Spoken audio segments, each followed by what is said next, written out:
Hey guys, D1sco here. So earlier, I guess earlier, there's been some new Dead by Daylight stuff. So today I'm going to react to the developer update September 2023 post that they did. The PTB is live, so I don't know when I'm gonna be able to make a video on that, but I'll try to get a PT video out. And then there's also the PTB like patch notes thing. So expect videos on those to be coming out sometime, soon. But today we're gonna start with the developer updates, as this was the first thing they released, and I take a little look just trying to see and how long it was, and there's quite a bit of it's got quite a bit of length to it. So yeah, that's another reason why I'm starting with this one. So spooky season is officially underway. It's September, but whatever. We're getting in the spirit with a hefty developer update covering everything coming to the game within the next month. This time we have news to share about new features, killer updates, and various perk and map changes. Is the game still awful with the toxic playstyles? I have no idea. I haven't been playing because I literally do not want to deal with all of that, because last time I played, that was all that there was. If I played Killer, I got survivors that were super good, and I got frustrated. If I played in Survivor, I got a Killer doing the toxic playstyles and got frustrated. So I haven't played in a while. So, anti-face camping. They've tried to do stuff with that, but face camping.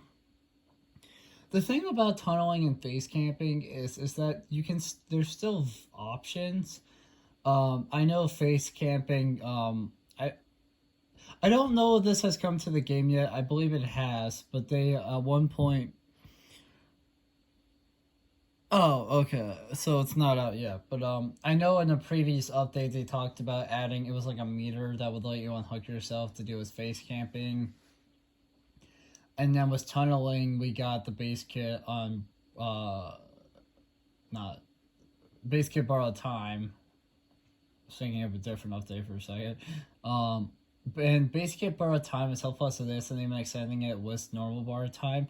Tunneling is still an option. I remember a game after they did added that change where I kind of inadvertently tunneled someone and I got the kill, because as helpful as base kit borrowed time is, there's two things you can do to kind of just render it useless. You can either hit the person like while they still have it activated, which then gives them deep wounds, and then just keep chasing them, and then next time you hit them they go down, or you wait for the timer to go and then hit them.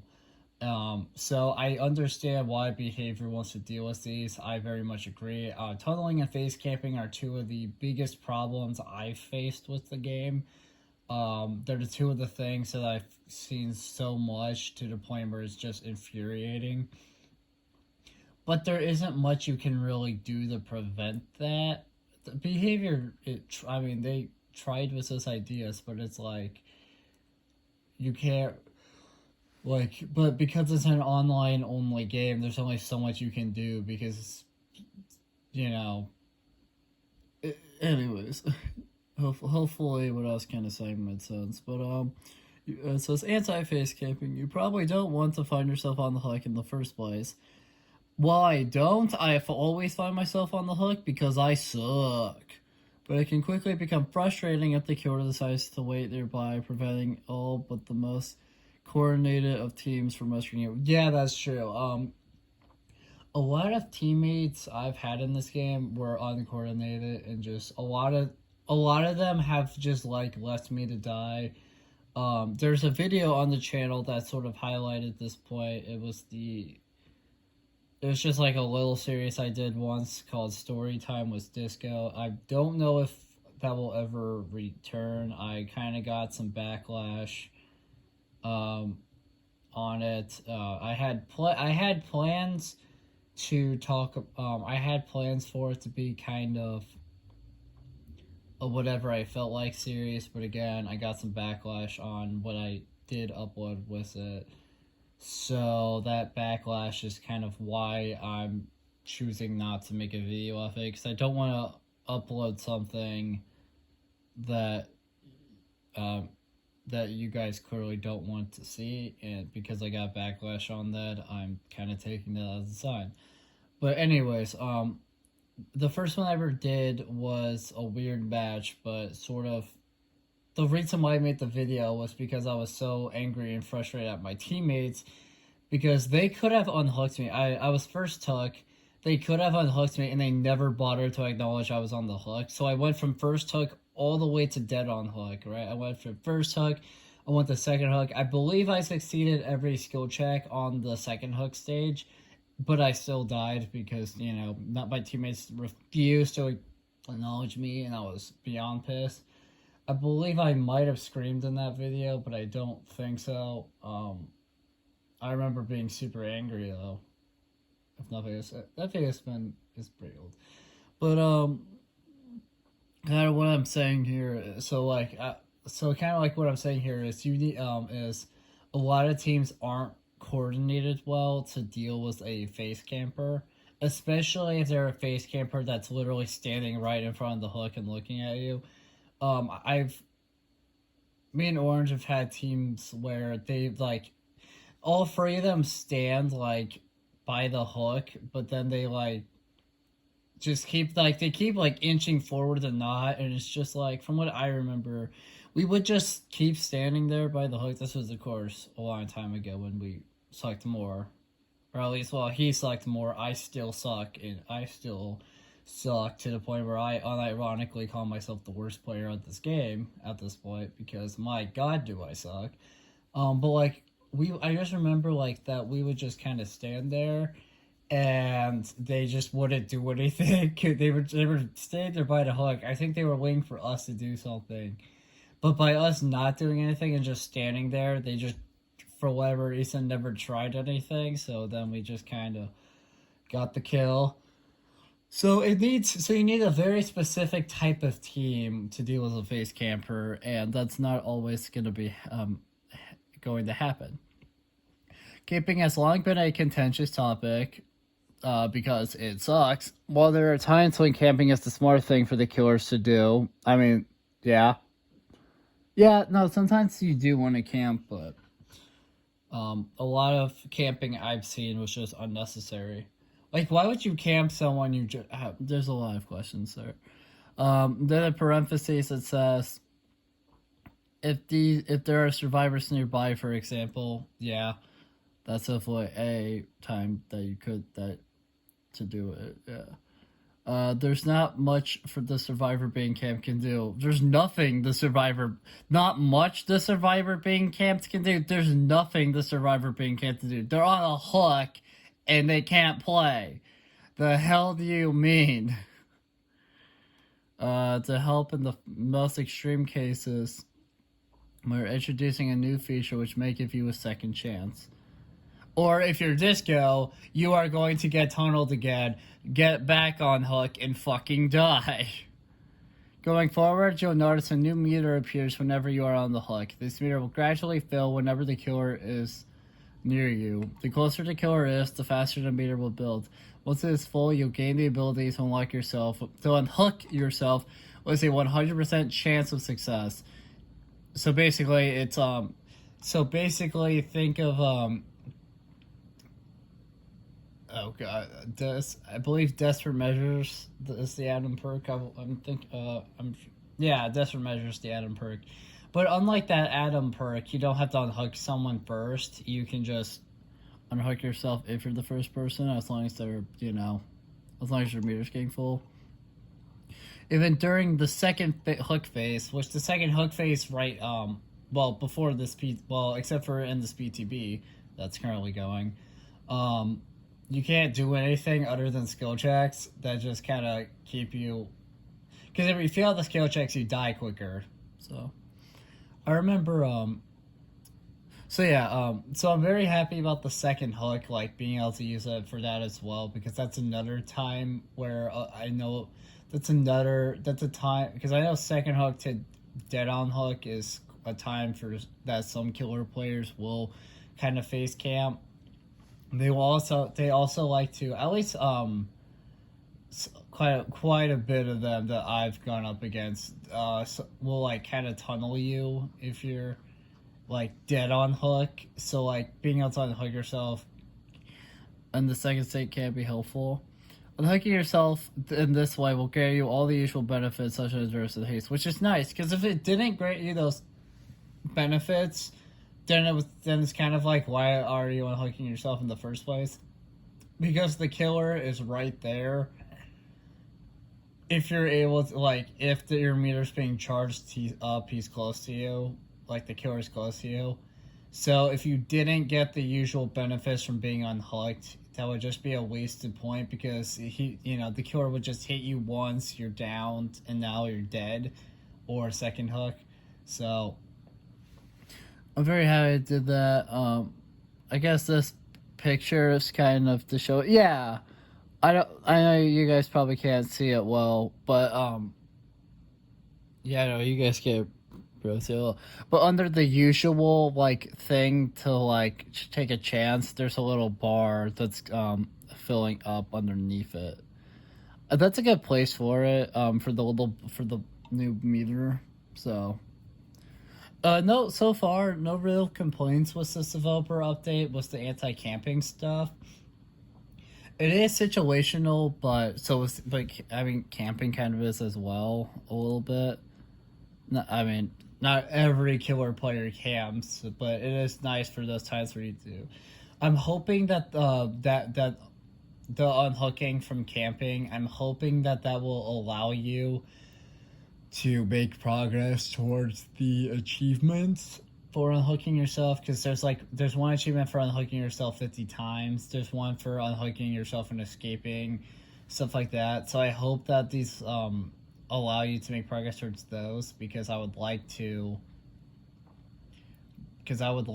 be able to get these achievements easier. To ensure that this cannot be abused by aggressive survivors.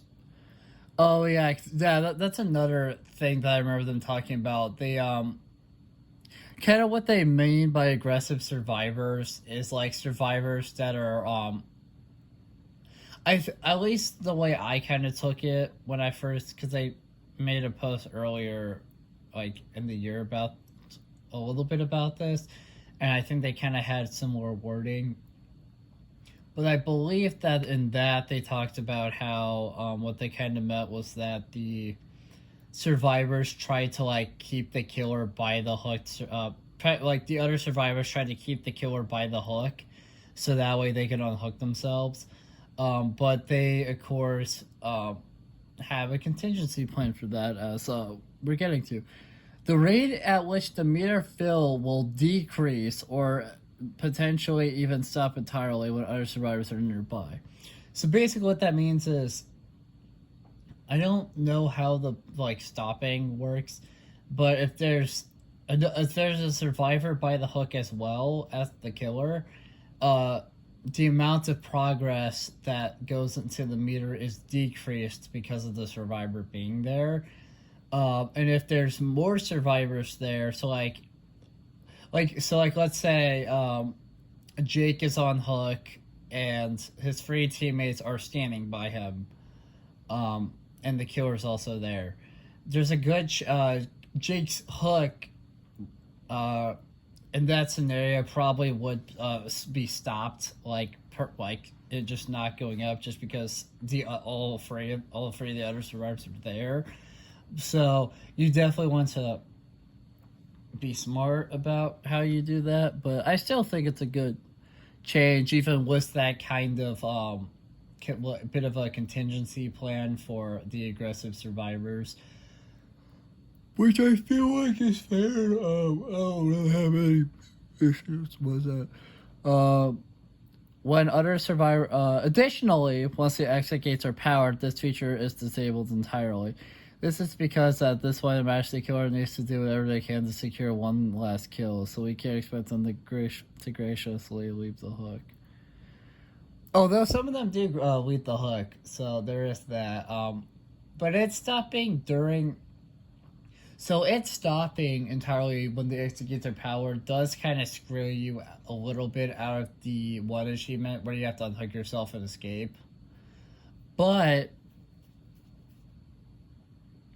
I do get why they wanted to do that. So I don't really have too many problems with it. This new mechanic is intended to address the most outrageous camping scenarios. Discards and killers from standing too close to the hook survivor for an extended period and creating opportunities for the other survivors to make the save. Who knows if that's who knows how well that'll work or not. I'm not the most knowledgeable. I'm not the best player, so I won't be able to test much of that during the PTB. I also have to play against bots because it's either that or wait 15 years to find a match, and I would just rather play against bots, because it's faster and easier. But the anti-camping stuff isn't terrible.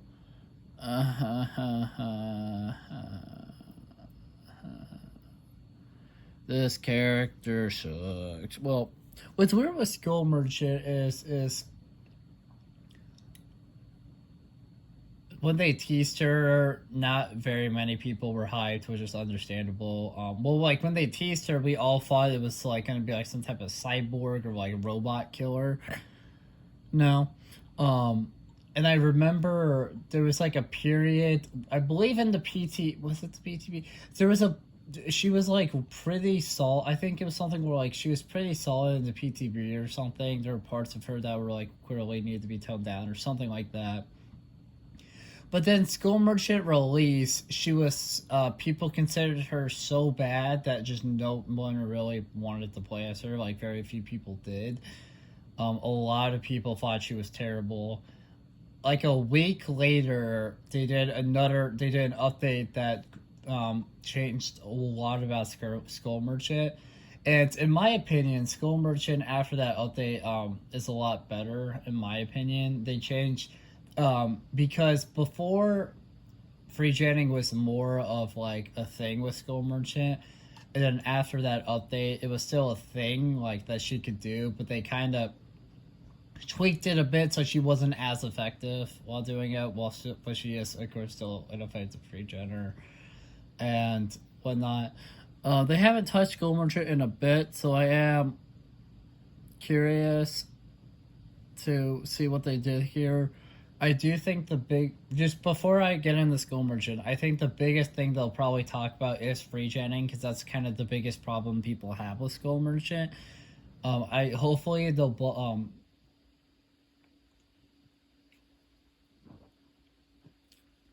hopefully they'll make her hopefully they won't like just nerf her. It would be nice if she got some buzz because she could kind of use it. It's been the Skull Merchant. It's been a while since the Sound of Drones first filled the Entity's realm. Since then, the Skull Merchant's Eye in the Sky, which is the drones, have largely been used as eyes on the generators. To be fair, not every Skull Merchant does that, but a lot of them do, yes. Use them, like they put them by generators, and then depending on if someone's like in a drone range, then they kind of have an idea of which generators to check. The next thing you know, Skull Merchant's got a 40k, and yeah, leading to some very long matches. Oh god, I am aware. I'm someone who hates free genning killers. And I feel like Orange would agree to that somewhat, because both of us have gotten screwed over by so many doctors that like with free gen, to the point where matches were so long. At least they felt really long. Like we would have been we would have been on to the next match, and quite a bit into that next match, but because Doctor's definitely a free. You can use him as a free genning killer if you want to. We and Orange have been very angry about some doctors we've seen that were just really effective at free genning, but Skull Merchant, people very quickly realized this killer's perfect for free genning, which, as they kind of mentioned in here, resulted in really long matches sometimes because of it. So,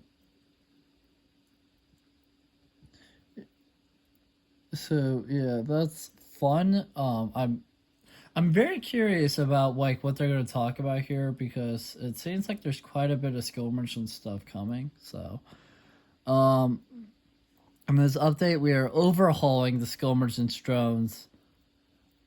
Not sure why they used the word overhauling. I don't. When I hear the word overhauling, I feel like buffing the crap out of it to the max, which in that area, I kind of hope that they overhaul Trapper someday soon. I like Trapper a lot. I've gotten a few free Ks as Trapper. I do like him, but he's got so many problems. I really hope that they can fix school. I really hope that they can fix him up because he's great. I really hope that Skull Merchant gets, or not Skull Merchant. I really hope Trapper will get some buffs soon because they almost never touch him anymore, but he could use them. But anyways, I very much am curious as to what they're about to do. So it's the Skull Merchant's drones. The Skull Merchant drones will reduce the effectiveness in defending generators while improving their strength in the chase. Thank you! Thank you, behavior! I love you! Yes! Get fucked, Skull Merchant! Eat shit, bitch! Yeah! Get fucked, free jetting, bitch! Let's go! Eat shit! Yeah! I'm sorry, I've been holding that in for months, praying to God that they fix that. Let's go! So now she won't be as effective in free jetting and just better in chases, which I can live with. I suck ass in chases, but I would much rather deal with a chase than having a match last like an hour just because Skull Merchant's out here out here free jetting like a fucking asshole. Lock on. If I remember correctly, lock on is the thing where survivor gets the survivor gets like progress towards Skull Merchant just being able to like expose them because that's the thing she can do. I know they probably won't say anything about it, but I do hope Skull Merchant's Mori gets reworked.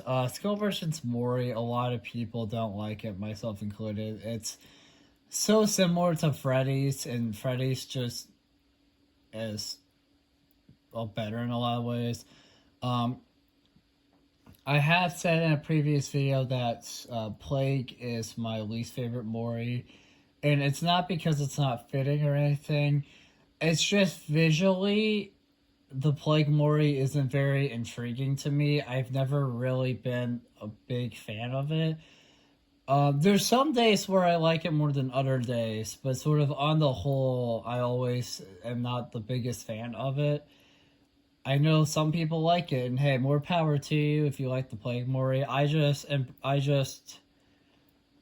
doesn't like, it's not exciting or interesting to me, but that's just my personal tastes. Like, I love Ghostface's Mori and some of the other licensed killers. Not all.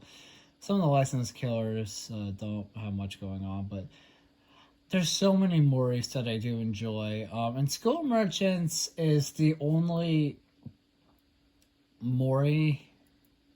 Well, not the only Mori, but Skull Merchant's Mori is a very big contender for to sort of be my least favorite. Like, the Skull Merchant Mori is very close.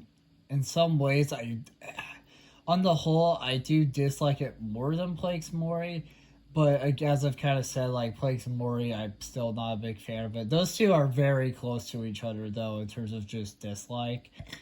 Um, so I hope that they might change up for Mori, maybe do something like actually have the drone be like a bigger part of it than just scanning the person. And I'm sure they could make it more interesting if they like thought about it long enough, and I hope that they do, but it's kind of unlikely, so it's whatever. But yeah, I believe, but I'm kind of curious what they're going to do here. It says active zones being the main culprit behind the skill merchant's ability to defend generators. Yes. Are no more. Yes! I love you behavior! Yeah! Thank you! Let's go! I don't have to worry about those active zones anymore. Yeah, baby! On top of making survivors exposed, which was a big which happens if you stay in it too long. These zones provided the skill merchant with too much information on the survivors was in them, allowing the killer to quickly react and chase them away. That is very true. Active zones. So okay, when I first heard that skill merchant was gonna have drones, I was very disappointed with what we got. Because my mind thought that she would be some type of scouting killer. Like, I feel like if I'm not saying this is gonna happen, of course, but if we ever were to get, say, a Predator chapter, I feel like Predator would also be a bit of like a scouting killer, in the sense of in the sense of like just that they would like have stuff to track down this survivors. And I thought School Merchant was gonna I thought the drones would actually like fly around, like have maybe like a set path, sort of like the Knight's Guards, where they have like a set path they patrol. I was thinking something like that, but was the Skull Merchant drones flying like around to like that's what I thought. I was but when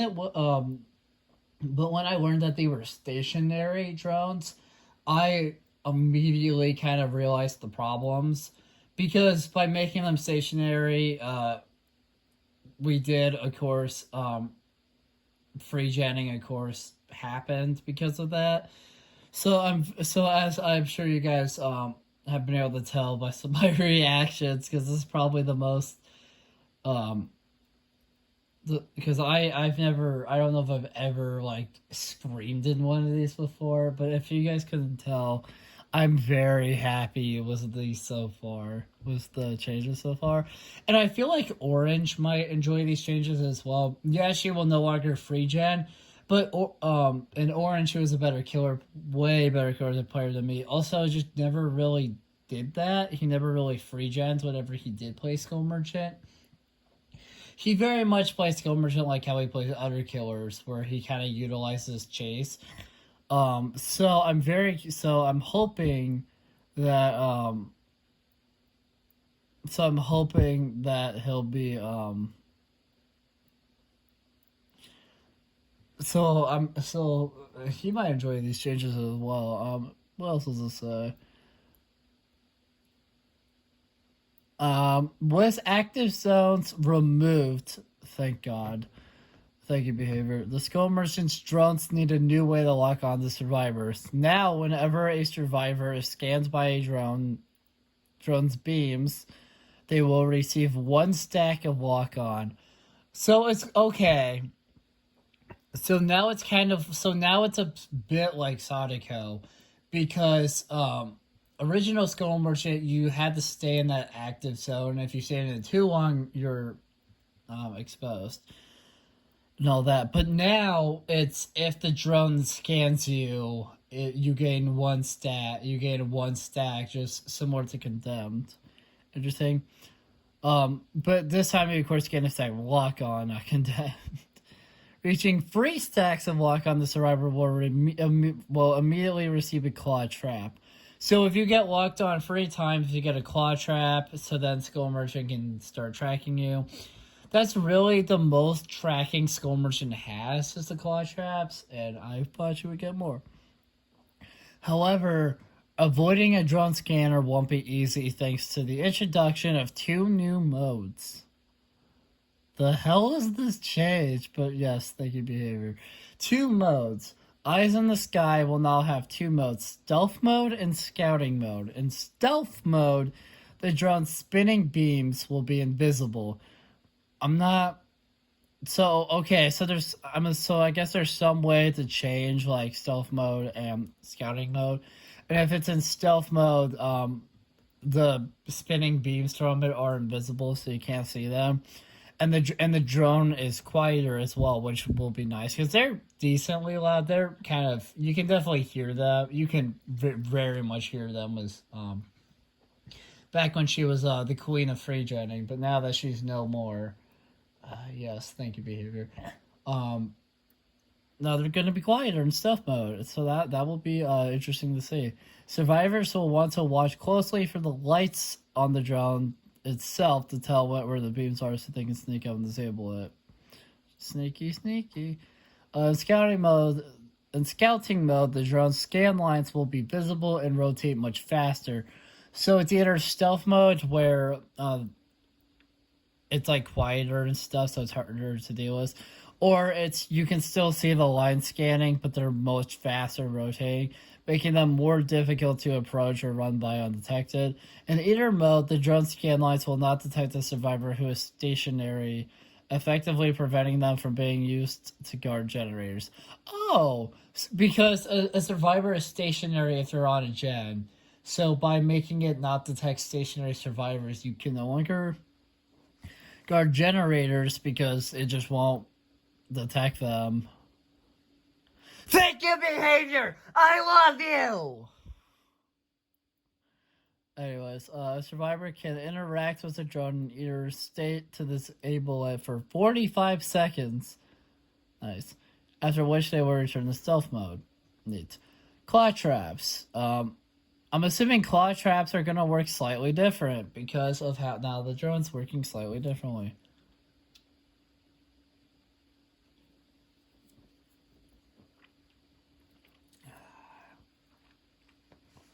Claw traps. Survivors who end up with a claw trap will find themselves on the receiving end of the following effects. If they are healthy, they will be instantly injured. If they are injured, they will receive deep wound. This will not grant the survivor a speed boost. The survivor suffers from the broken status effect until the trap is removed.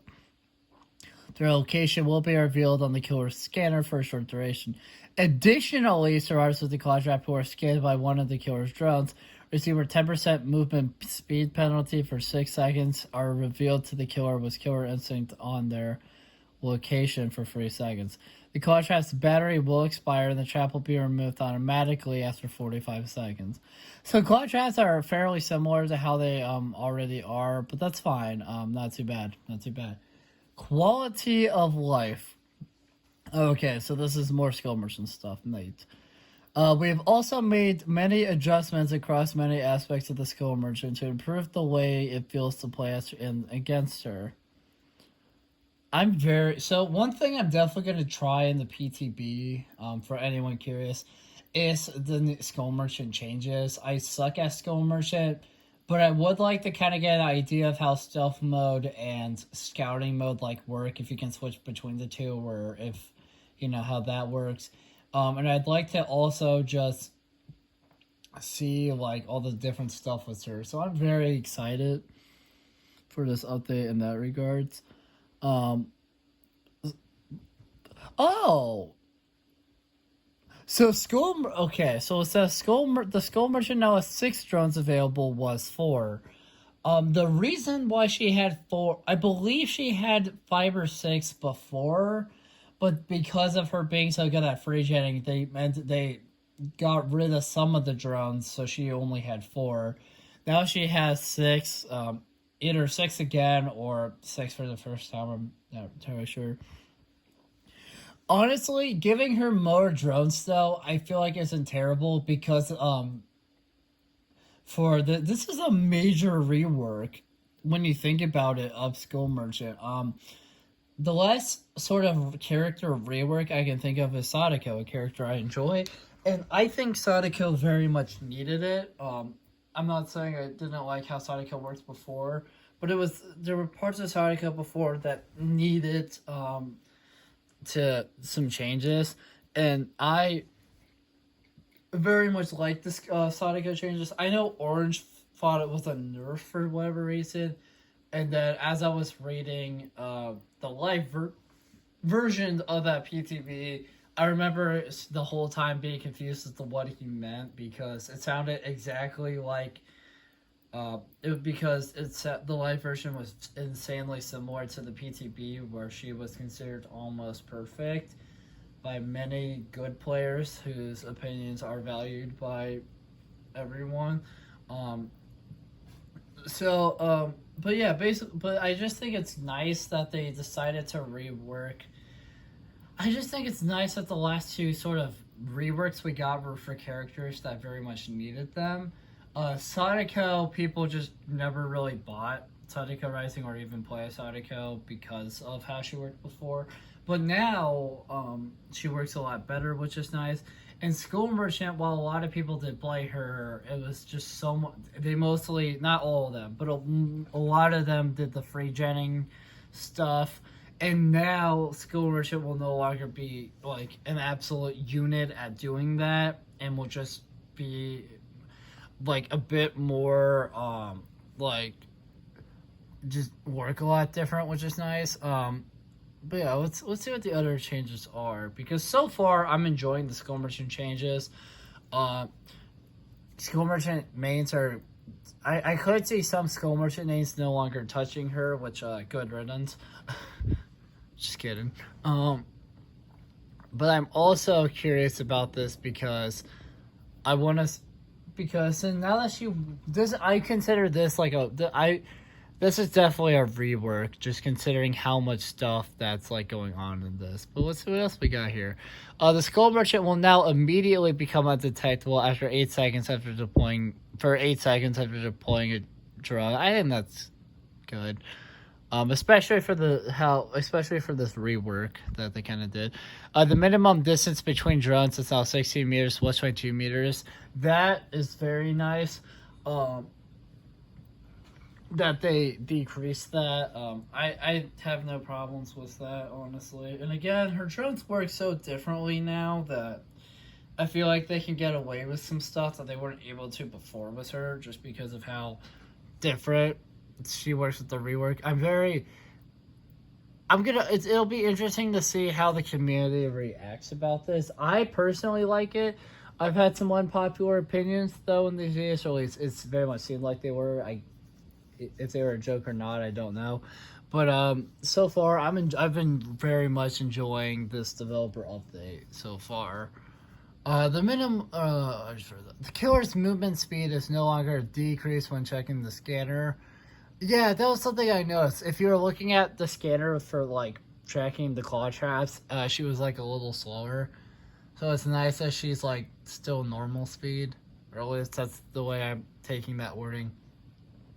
Lock on progress no longer decays, because before it would decay as in like when you left the drone's like little active zone, it would start going down.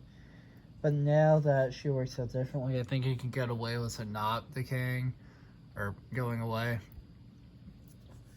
Drones can no longer be manually reactivated. Huh, that's fair.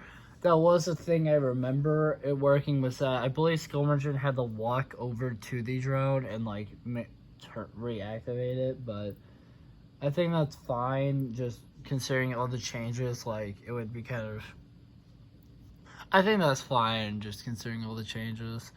Drones can now be placed above or below other drones deployed on different floors. That's cool, because you couldn't do that before, but now you can, so that's nice.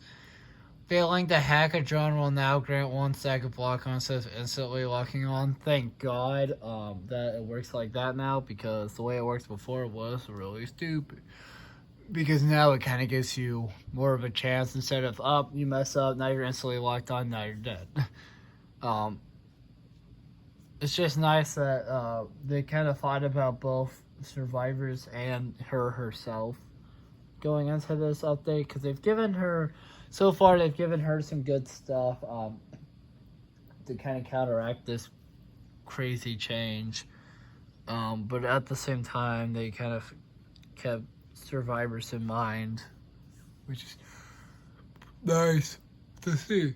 The school merchant's footsteps are now quieter, making her harder to track behind walls. Yeah, because she was decently loud walking before. So her being quieter now is nice. It also fits her a bit more that she's quieter, just kind of given how.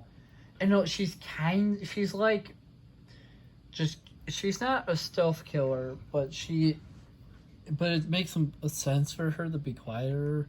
So I'm happy that that's a thing now. We have updated the Skull Merchant's chase music. Interesting. Knowing Orange, he's probably going to be very excited to see the chase music, because he really enjoys the music, which is fair. There's plenty of good songs in here, but I almost never know what the song is, because I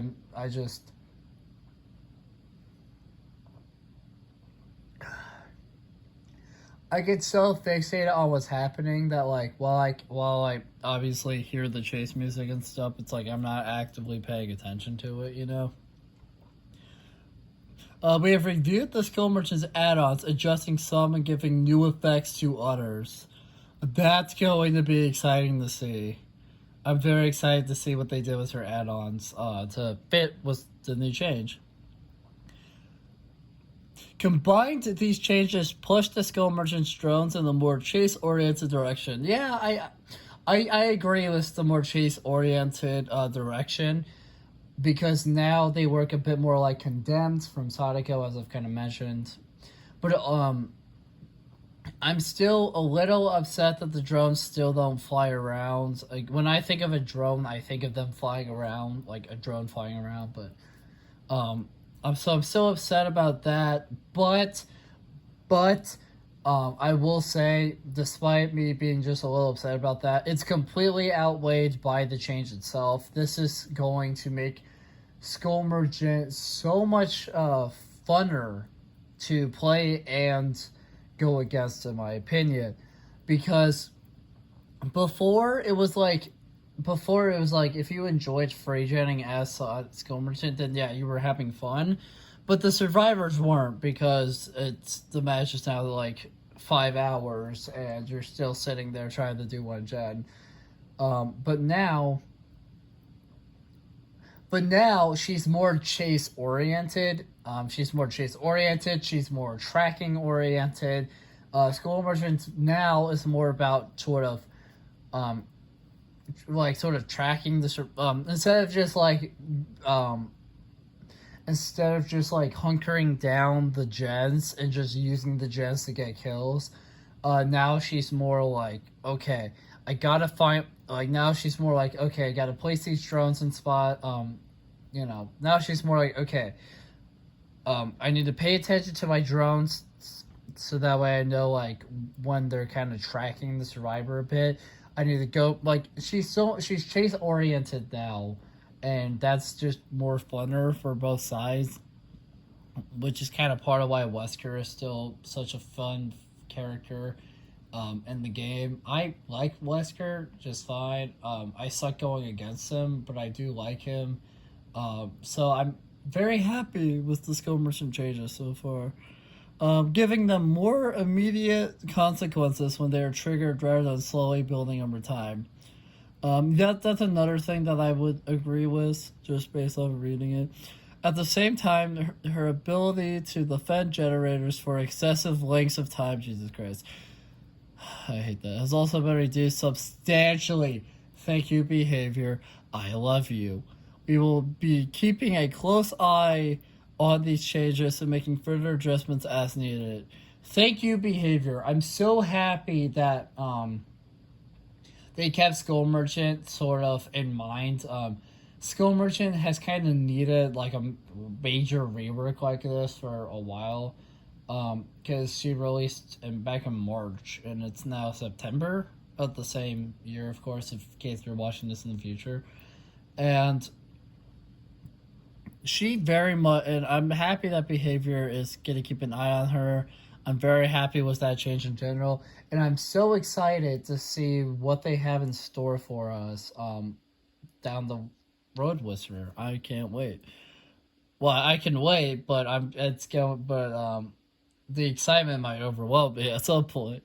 The Shattered Square. This is a map that the last time I really remember anything major happening with Shattered Square was when they was apparently when Night released, all of the map palettes just were on the map, and so they had touched it at one point to get like make it work like other maps where not all the palettes that can show up on the map do like at the in like a match like it's you get different palette placements because it's like so only certain palettes will like spawn in the match, and then others will spawn in like different matches. You know what I mean? It was like a bit more random, like which palettes out of all the ones that could be placed on the map, like you would get. So I'm kind of curious about what they did here with Shattered Square. It says this update will feature a gameplay update to the Shattered Square map. Interesting. That can mean a lot of different things. When reviewing feedback for this map, we identified a few points of feedback we wanted to address. Okay, so it says low obstacles. It was possible to bump into some small objects, such as piles of hay or carcasses. Since these obstacles were so small, it was possible that you could bump into them without ever even seeing them. I agree with that. Leading to some frustrating moments. Yep, we have done a pass on these sorts of objects to ensure that anything which might block your path is clearly visible. In most cases, making them taller so they're easier to see. So basically what they did was they went in and they tried to make it more obvious that it was there. So they didn't flat out get rid of them, which is nice. Those are definitely key parts of that map. So I'm happy that they tried to find a way to keep it, to keep them there on the map, but just changing them.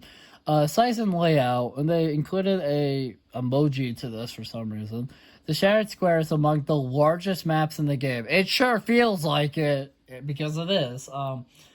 Maps are definitely so. There's so many varying sizes. Tobo Landing, I wouldn't be surprised if that was one of the larger maps. I also wouldn't be surprised if the Alien chapter, Nostromo Wreckage. I wouldn't be surprised if Tobo Landing and Nostromo Wreckage were also two of the larger ones. But Shattered Square is a large map. It's kind of impressive how large it actually is. Because, like, when you're playing it's just so noticeably larger than other maps. And contrary to its name, it isn't even a square. It's actually a rectangle. That's the emoji. Yeah, it is a rectangle. It is. The size of this map can make patrolling a little difficult. Yeah, it can. That's a big reason why I struggle a lot. The few killer matches I've played on this map, it's so hard to know what you're doing because the map is so big. Like it's kind of it's tricky. To help with this, we have reduced the size of the map, turning it into a proper square in the process. The position of some tiles have been readjusted as a result. That'll be interesting to see. I do think it's cool that it's an actual square now and not a rectangle. I'm a little nervous about what they mean by reducing the size. But overall I am excited to see what they did. So yeah, says line of sight. Most obstacles in the map tended to be fairly low. Yeah, quite a lot of them are. Yeah. Making it quite easy for killers to spot survivors at long ranges and difficult for the stealthy killers to sneak up on survivors. To break up these long sight lines, we have rearranged some tiles to limit how far you are able to see from any given point. I think that's good. I like the line of sight change. Navigation. Last but not least, we have made various changes to make the map easier to navigate. This includes making it clear which objects can be walked on and which will block your path. Oh, and then honestly, Oh, they have 2 map changes. Interesting. Oh god, perks. When did we not get perk changes? But to be fair, perks are very important to kind of fix up from time to time. 'Cause, God, some of them are ridiculous. Anyways, so far I haven't had any problems with this change so far. I'm also very excited for the Shattered Square changes. I'm happy to decrease the size because I kind of agree with the statement that it like that as cool as it was, how like big it was, it ended up being too big. So the Macmillan Estate, our work on mass doesn't stop there. The entire Macmillan Estate realm, because there's okay, so by the entire realm is being expanded. Each map in this realm has received a second alternate version. Okay, so what that means is the tower. There's a house. There's a like kind of there's a mine shaft one. There's a drill one. The school merchants map is in there and some others. Um, I guess they're all getting second alternate versions. Oh, that'll be interesting. What does this mean? The next time you load into the suffocation pit, for example, things might be a little different. The trademark mine shaft will still be there. Oh yeah, because suffocation pit has the mine shaft, yeah. But it may be on a different spot. The shape and layout of the map might also be slightly different. The goal with these variants is to add more variety to existing maps without changing the unique properties that set them apart, such as their size, a bottleneck, or a choke point that separates either side of the map, and so on. So basically, they're adding more variety to the maps, and nothing but keeping their unique properties, and that's cool. I'm also um, I'm also curious about because I know a long time ago there was daytime and nighttime versions of maps. I've always been curious if they will ever bring those back. I doubt it. But I very much do want to see those changes. I'm very excited to see the alternate versions. Next up, we have a few small tweaks to a handful of perks. Looks like they touched 2 perks this time. Um, background player, I'll I feel like needed a bit of a rework. Um, but we'll see what they did. So we're starting with Figurative Chase, which is a ghost face perk. Figurative Chase is one of the lesser used killer perks. I see it. Last time I played, I saw it a bit, but yeah, it isn't used super, like, by a super amount. It hasn't really been used much compared to others. Providing a way to switch obsessions throughout the match and reduce your tear radius during a chase. To give this perk a slight boost, we are increasing the tear radius reduction for each token to 5 meters was 4 meters. So now you get an extra meter of tear radius reduction. Interesting. For a maximum of 20 meters. So now, instead of getting 4 meters shaved off, it's now 5 meters shaved off to a maximum of 20. I like the Figurative Chase change. It's not crazy. It was just the tear radius stuff. Not crazy, like, OP. I could see Figurative Chase being a good pick for Weskers because Wesker has the biggest tear radius in the game, and people have kind of abused that fact by with certain playstyles. So I do think Figurative Chase could be good for Weskers that want to be maybe a bit more stealthy or something. And also other killers in general. I really like the Figurative Chase change. Background. Oh my god, they have a tweak for Trapper. I'm excited to get there. But first, background player. This perk allows you to sprint very quickly when the killer picks up another survivor, creating an opportunity to get into position for a save. Not only is the perk highly situational, but it leaves you exhausted, which could hinder you if you are chased shortly after. To make sure this perk is meaningful when it activates, we're increasing the duration of the speed to boost to 5 seconds plus 4 seconds. I think the background player changes is good as well. Honestly, so far I've enjoyed the changes from this. I do want to see what happens after the PTB with these changes, but so far I think they're good. Some of these things definitely need to be looked at, but overall, um, so far I'm happy with this. Oh, oh, I'm so excited to get to the chapter one. Killer tweaks. To cap things off, we also have a short list of adjustments for a few different killers. As usual, these are smaller scale tweaks that we managed to squeeze into various updates. Yeah, they like to tweak killers like a lot, but they don't really like do anything crazy. The school merchant change, I would argue, is I know they didn't word it as a rework. They just said that they were going to be changing up some stuff better. But the reason why I feel like it's a rework is Sonico was considered a rework, and they changed a lot about how Sonico worked quite a bit, while also keeping her similar to how she works, how she already worked. And School Merchant, I feel like, is definitely a rework, just because while they're keeping her drones, because those are kind of how she works, they're changing so much about her as well.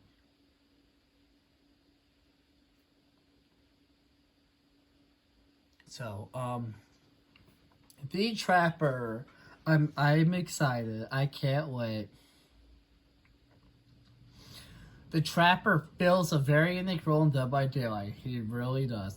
Since he is all over the cover and he is unlocked right away, he ends up being a lot of people's first experience playing as Killer. That is true. But unfortunately, they haven't touched him much.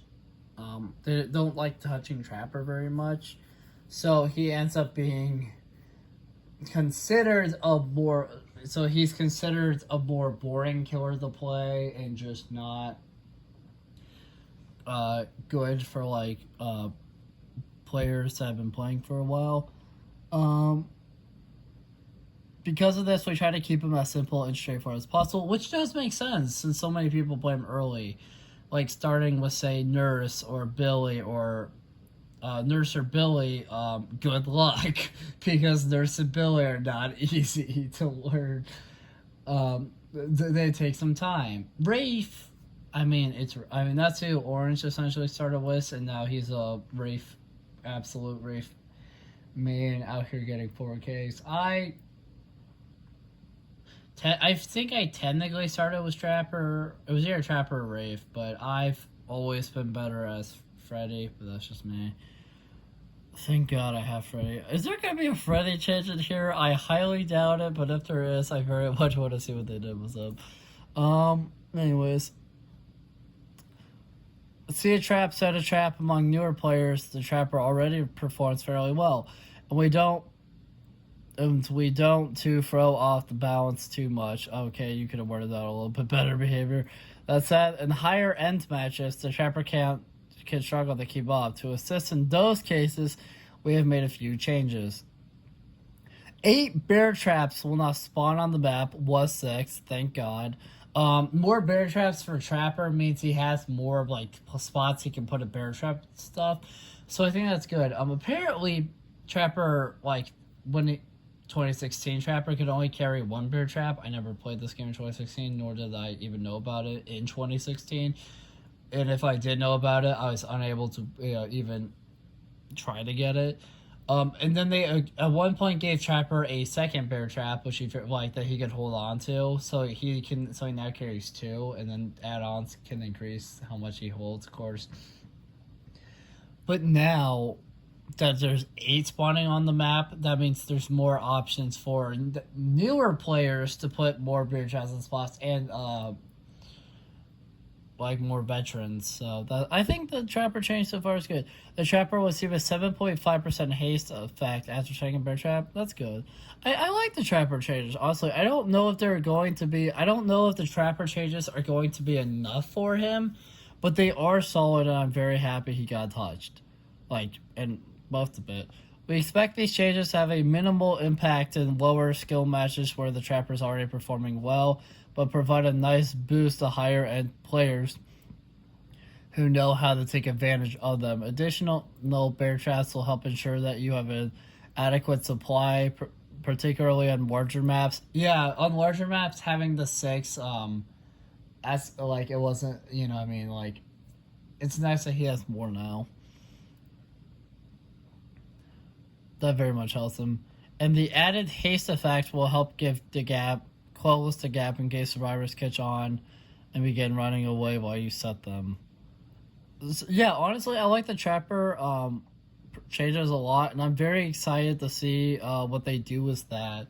I'm very excited to see if they're going to change it, if they're going to even touch it when the update gets live. And I'm also curious where Starva is going to put Trapper on.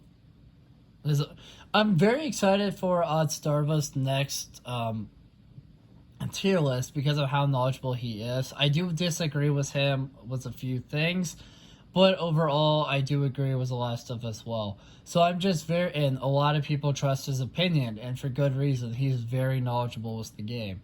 So I'm very excited to see where Starva's going to put Skull Merchant with all of her crazy changes, because that's going to be wild, because that's kind of a little wild for behavior to change her so much. But I'm very excited to play as her updated version. I'm also excited to see where he puts Trapper, if Trapper is still going to be at the bottom or not.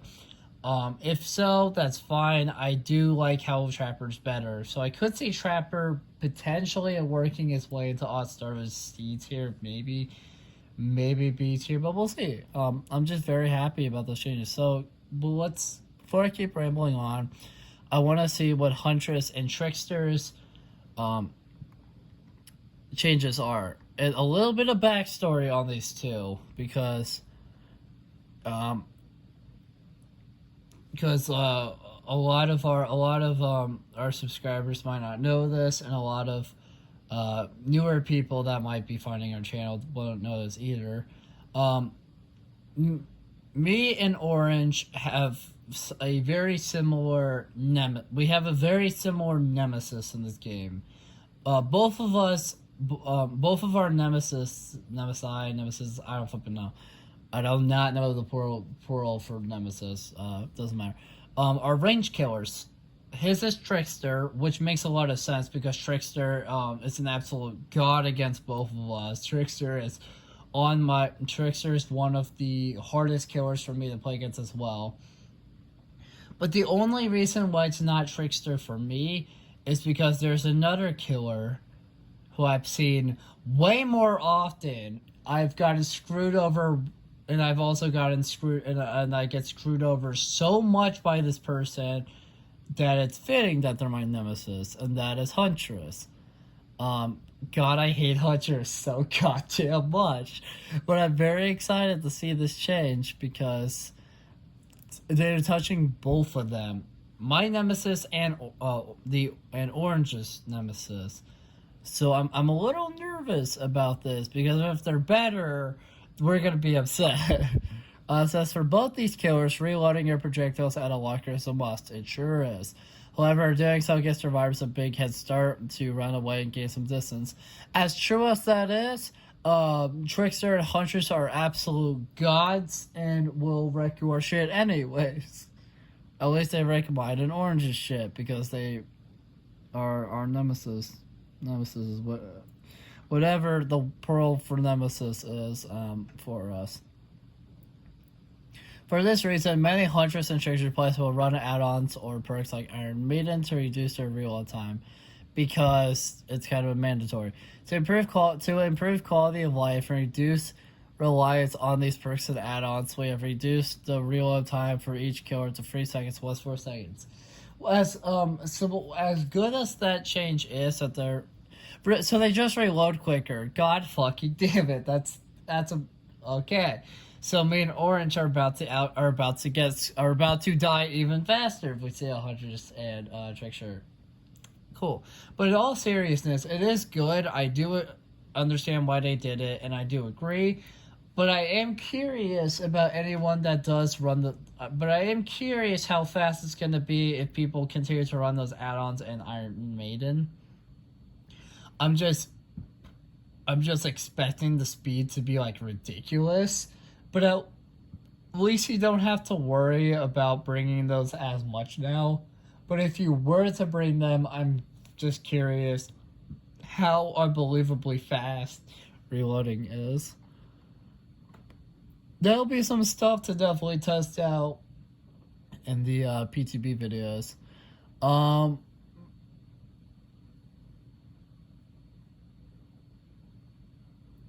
The Deathslinger, a character me and Orange do like. Both of us kind of refuse to play Deathslinger. Well, we don't refuse to, but the reason why neither of us really play him is because he's hard to play as all heck, and he's just very hard to play as. Speaking of reloads, the Deathslinger will also find himself reloading very frequently. You do realize, developers, that you gave that because Deathslinger turned a flipping an actual gun into a flipping harpoon thing. Like, the Deathslinger only can fire one shot. Deathslinger, if you try to use his power, he will always be reloading. Whereas Huntress and Trickster have more projectiles like on their person. Deathslinger gets one shot and then he reloads. So I'm curious. So let's see. Because of this, add-ons which reduces reload time see a lot of use. To make these add-ons less essential, we have taken part of the effect of the Warden's Keys add-on and incorporated it into the base kit and adjusted this add-on accordingly. The Deathslinger now reloads in 2.6 seconds by default, was 2.75 seconds. The problem there, in my opinion, is that is a decrease of 15 seconds. They made him they took away 0.15 of those seconds, and while that's good, it's like that's still kind of, I don't know. I definitely want to test out Deathslinger's reload speed as well, but it just kind of seems interesting to me that it's just kind of reading it. It seems like it's definitely going to be much faster, but it also seems like it's going to be somewhat slow still. So I'm just kind of curious about like how it'll feel in game. And I'm also curious about what they did with that add-on that they just made parts of it parts of it base kit. So that'll be some stuff to look at. Second, we all have increased the movement speed bonuses while aiming down sights for both the Jaw Smasher and Wanted Poster add-on to 1.5 seconds and 3 seconds respectively. Was 1 second, was 1% and 2.5% to make them more interesting choices to consider.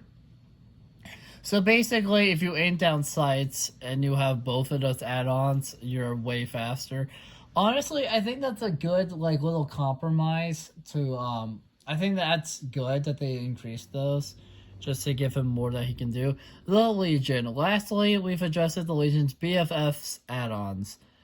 This add-on granted a 4% movement speed increase when the gates were powered, so long as the killer managed to land enough feral frenzy strikes during the match. Since the effect needed to be earned and is only active during the periods of the match, we are increasing the movement speed bonus to 6% to make it more impactful. So basically, I don't know. Oh, that's a... Okay. So basically, with Legion, they just made the speed boost from that add-on more higher. That was it. That's fair. Legion's change might not be anything crazy, but to be fair, Legion's pretty solid already. But I am happy that they wanted to give, like, that, to make that add-on more rewarding. I think that I like that. With that, we've reached the end of this month's developer update. Each of the features and adjustments mentioned in the post will be available to try on the public test build starting this week, with the full update going live on all platforms at a later date. For the first time, join us tomorrow at 10 a.m. Eastern in the Dead by Daylight Discord server as our designers run through the full patch notes early. As always, be sure to let us know what you think after you've gotten your hands on them. Until next time, the Dead by Daylight team. Alright, so we finally reached the end of the developer update, and gotta say, I don't know, like, what So starting this off, I don't know the opinion of any other YouTuber. I literally saw this early, like I saw this when I woke up and wanted to film it, and I have not seen. I also don't know if any other YouTuber has talked about this quite yet. But my personal opinion is I do like it. The Legion change, for instance, it might not be anything crazy, but I do like it. I'm very excited about the Deathslinger changes. Him just being able to reload a little quicker base kit, and also that, and also having those add-ons like let him move faster with even the size. The Huntress and the Trickster changes I like as well, where they reload quicker.